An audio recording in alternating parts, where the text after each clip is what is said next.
Iya, waalaikumsalam Pak Bambang. Sehat Pak? Alhamdulillah sehat Pak. Setelah sebulan kemarin Bapak karya, apa yang sudah dilakukan Pak Rizky dan pencapaiannya sampai di mana? Ya, terima kasih Pak Bambang. Untuk 1 bulan terakhir ini saya sudah mulai mengkonsistensi apa yang sudah saya lakukan pada modul 1 dan modul 2 terkait dengan pembelajaran yang berpihak pada murid. Terus saya juga sudah mulai menerapkan pembelajaran berdiferensiasi sosial emosional, serta saya juga sudah meninjau kembali tentang program komunitas praktisi yang sudah saya buat. Dan yang terakhir adalah pada modul 3 saya sudah memulai melakukan aksi nyata seperti memimpin keputusan yang berpihak pada murid, terus mendata aset atau sumber daya yang ada di sekolah. Yang terakhir adalah saya sudah membuat program dan kegiatan yang berpihak pada murid seperti itu, terkait dengan program-program yang tentunya dilatar belakangi oleh keresahan saya selama pandemi ini Pak, seperti itu.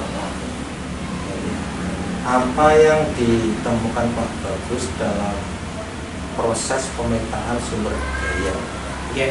Untuk yang ditemukan dari proses pemetaan sumber daya, saya menggunakan pemetaan berbasis aset, begitu Bapak. Aset. Dan aset tentunya saya selama ini yang terjadi di sekolah saya itu mungkin kita cenderung lebih memikirkan pada kekurangan seperti itu. Jadi kelemahan gitu, berbasis kelemahan. Nah, ternyata ketika saya sudah belajar pada modul 3.3 ini, saya mulai mencoba untuk bisa mencari apa yang menjadi sebuah kekuatan dari sekolah saya sendiri seperti itu. Jadi temuan-temuannya adalah saya mencari kekuatan tentunya dengan 7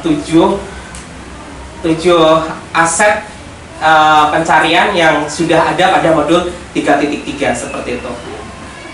Apa yang diharapkan setelah Pak Bagus menemukan aset?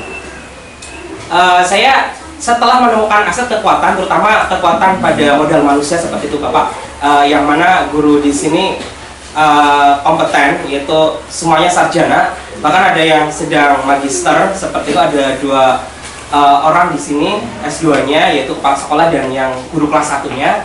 Dan itu tentunya merupakan salah satu aset tersendiri, terutama manusia, modal yang sangat baik untuk bisa memulai apa yang akan diprogramkan seperti itu. Dan saya juga mulai ingin membuka kerjasama seperti itu. Sebenarnya kami sudah membuka kerjasama dengan masyarakat seperti itu, kepolisian, puskesmas. Nah, cuma setelah pandemi ini pengen lebih intens lagi seperti itu dalam menjalin kolaborasi terkait dengan program-program yang nanti akan direncanakan seperti itu.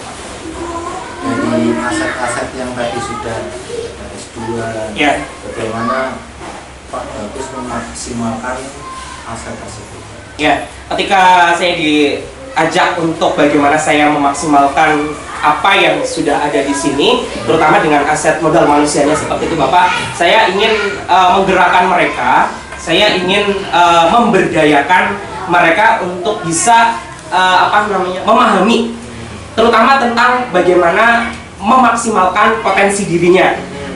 Seperti dengan mereka saya ajak untuk mengikuti pelatihan-pelatihan seperti di SIM PKB seperti itu, sehingga kompetensi mereka itu lebih meningkat. Setelah itu saya ingin modal manusia ini tentunya untuk bisa mengimbaskan apa yang mereka sudah pelajari pada mungkin SIM PKB dari program guru belajar, atau bahkan diklat-diklat yang sekarang saat ini sedang diikuti seperti IKM seperti itu.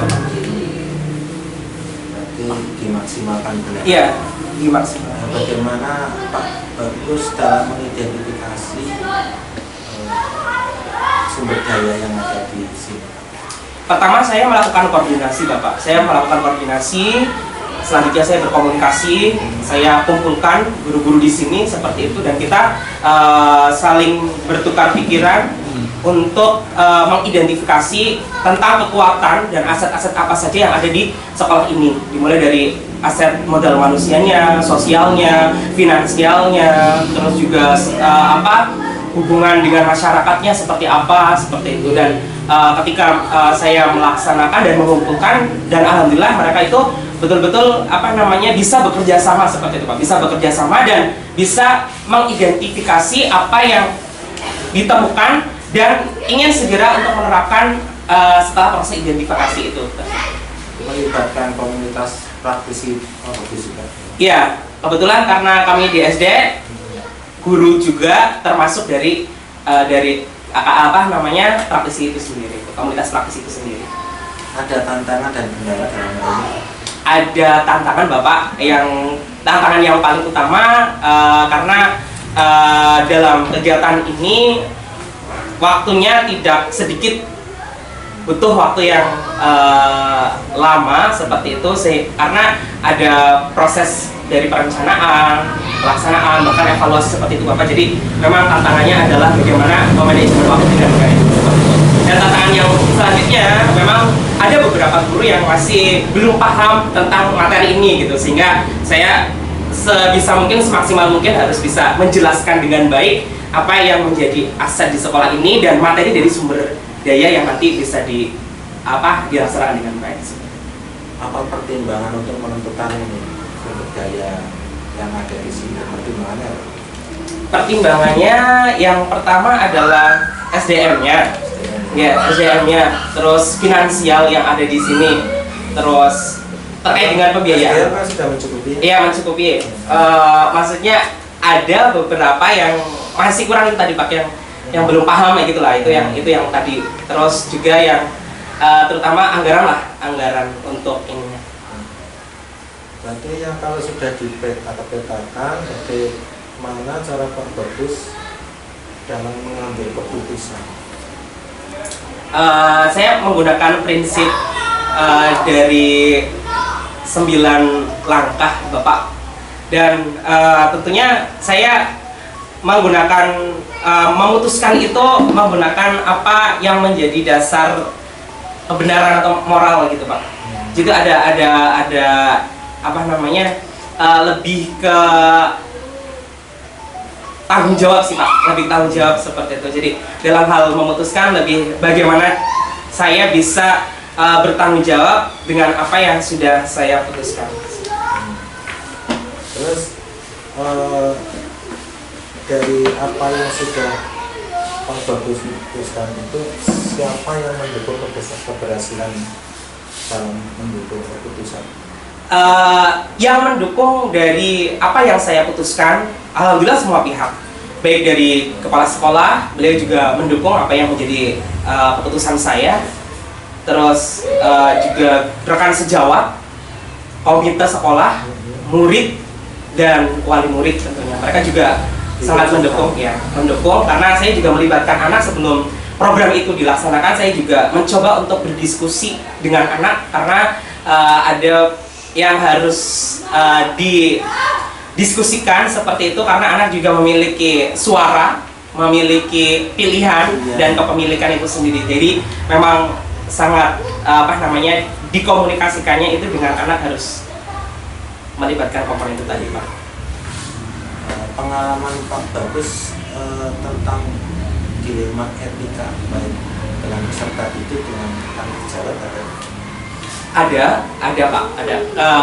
Kemarin saya dilema etika dengan apa yang sudah saya buat di aksi nyata itu adalah terkait dengan perilaku siswa, terutama dalam hal karakter seperti itu, dalam hal karakter anak, terus sholatnya masih pada bolong-bolong seperti itu, bacaan tajwid, terus bagaimana dia membaca Al-Quran juga tajwidnya terutama itu Pak masih kurang gitu, dan itu membuat saya menjadi dilema etika bagaimana saya bisa membangkitkan, menggerakkan kembali apa yang tentunya menjadi budaya positif di sekolah ini Bapak, karena saya di modul 1 juga budaya positifnya seperti itu.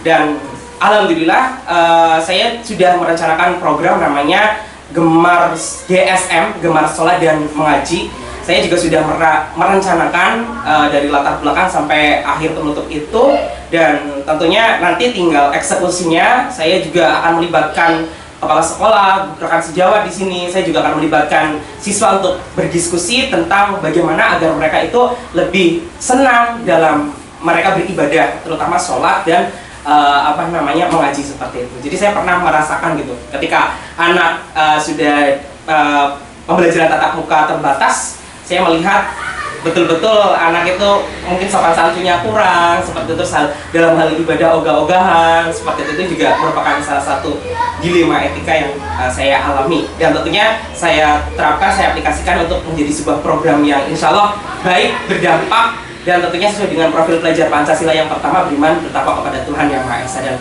mohon doanya Bapak, semoga nanti perjalanan saya di bulan depan untuk sosialisasi program ini, Gemar Sholat dan Mengaji GSM ini bisa terlaksana dengan baik seperti itu. Berkaitan tadi pengambilan keputusan yang dipelajari sudah disesuaikan dengan modul 3 itu? Sudah saya sesuaikan sesuai dengan 9 langkah tadi Pak. Ada banyak uji-uji seperti itu. Ada yang perlu dikembangkan atau dievaluasi? Ada beberapa yang memang perlu dievaluasi, terutama komunikasi Pak. Bagaimana saya nanti bisa bisa menjelaskan seperti itu kepada rekan sejawat, terutama bisa menggerakkan dari lini-lini kelas gitu. Lini-lini kelas itu biar nanti bukan hanya program ini yang aktif di kelas saya saja, tetapi saya pengen ada seluruh kelas, karena ini memang programnya untuk satu SD kan Pak. Nah, bagaimana saya bisa menggerakkan, menyemangatkan guru-guru di sini dari kelas 1 sampai dengan kelas 6 seperti itu. Dari pembelajaran selama ini, ada kendala di dalam pembelajaran yang sedang berlangsung baik LMS ataupun yang lain? Untuk kendala sih untuk saat ini di LMS paling hanya kadang sinyal Pak, kadang sinyal. Soalnya kalau sinyal di sekolah mungkin bagus gitu, tapi kalau di rumah kadang untuk terutama dalam mengunggah tugas seperti itu kadang belum terbaca atau kadang belum terupload seperti itu. Kadang biasanya saya menghubungi teknisi Mas Angga seperti ini. Kadang itu saja sih Pak. Terus manajemen waktu seperti biasa. Kadang berbenturan dengan kegiatan sekolah, kegiatan kedinasan, atau bahkan kegiatan pribadi seperti itu. Rencana tidak lagi tak bagus setelah mempelajari tadi pemetaan sumber daya dan pengambilan keputusan. Saya tindak lanjutnya adalah saya ingin merefleksi gitu. Saya ingin merefleksi bagaimana saya bisa meningkatkan kembali kemampuan saya, terutama dalam memahami apa yang sudah saya laksanakan seperti itu. Terus terutama dalam hal bagaimana program itu bisa terlaksana dengan baik. Ketika program itu bisa berjalan dengan sangat mulus, berjalan dengan berhasil, maka saya pengen meningkatkan kembali, saya pengen lebih inovatif lagi dalam kegiatan-kegiatan yang sudah saya laksanakan seperti itu. Itu saja sih Pak. Terus kekurangannya ya saya mencoba untuk bisa memahami dengan cara membaca buku, mencari referensi yang banyak seperti itu Pak. Karena saya memang itu dikejar-kejar waktu seperti itu, jadi kadang tidak tuntas membaca modulnya sudah aksi nyata gitu, kadang seperti itu. Jadi memang ke depan saya akan lebih memahami kembali, membuka lagi seperti itu pelajaran-pelajaran di modul-modul sebelumnya, karena memang masih saling keterkaitan satu sama lain. Kemarin di Loka Karya 5 kan ada kompetensi sendiri. Ya. Apa yang sudah ataupun yang sampai sekarang belum dilakukan Pak Bagus dalam kompetensi mandiri? Dari kompetensi yang kemarin sudah dibahas, tapi sudah dipelajari ya Pak ya, di Lokal 5 ada beberapa kompetensi yang memang harus segera dievaluasi seperti itu, terutama dalam hubungan dengan masyarakat sih Pak, dalam komunikasi wali murid. Dalam 1 bulan ini sudah dilaksanakan? Dalam 1 bulan ini sudah, tapi hanya kayak lewat WA saja sih. Ya, tapi cuma kurang intens. Memang itu yang memang harus dihitung.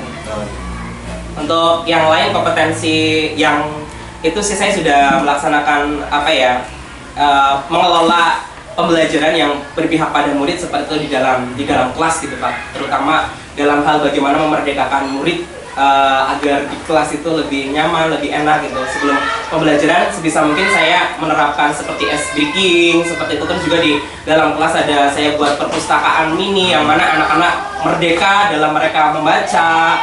Terus juga ada permainan-permainan di dalam kelas juga, itu juga ketika waktu istirahat saya belikan coklat gitu Pak, jadi mereka itu sambil belajar gitu. Ya berarti Mas Bagus sudah menerapkan apa yang sudah ada di modul 3.1 ya, Iya. pengambilan keputusan dan mudah-mudahan ke depan apa yang sudah dilaksanakan bagus, lebih bagus lagi. Amin, amin, amin. Sesuai dengan namanya. Amin, Bagus, gitu. amin. Mohon doanya Bapak. Ya, terima kasih waktunya Pak Bagus Ya. dan mengungkapkan apa yang menjadi tanggung jawab dari Pak Bagus Yes. sebagai calon guru penggerak atau panitia. Amin, amin.